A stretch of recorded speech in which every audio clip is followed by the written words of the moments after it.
competing with the chain or chain restaurants in general is a difficult proposition. Chains have changed a lot over the last 15 years that I've been in this business. You know, they had some real weaknesses 15 years ago that, quite frankly, in the last 15 years, they've kind of shored up. I mean, their menu development's better. They're, you know, obviously have the advantages of pricing advantages and you know, interior design and all of these things are fantastic. I'm not saying we can't compete on those levels, because I guess you can, but it's difficult for an independent to compete with organizations that can throw so much money at a concept and really kind of flesh it out and then roll it out. But I think that at some level we, the independent restaurant, have the strategic high ground, and it all goes back to that idea of community again, that you know, by its definition, a chain restaurant is creating a concept that is repeatable. And when you replicate something that's going to work in a different market after a different market after a different market, and you've got to go to the lowest common denominator. And I think that that's the advantage that we have. It's like we know our community. We know what's going on here. And so we can reflect the idiosyncrasy of our community in our menu, in our establishment, in a way that a chain restaurant couldn't.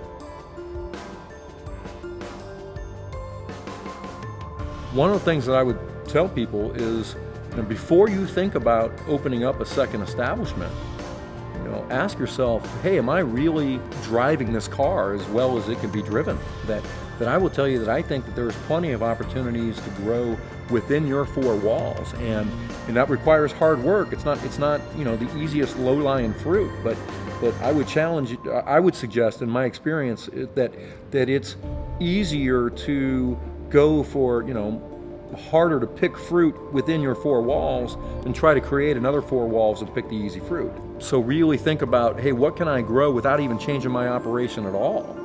What can I do better? How can I bring more people in, etc.? The idea of hiring somebody, you know, that's always an interesting challenge. At some level, not at some level, the thing that I'm looking for the most is passion to serve people.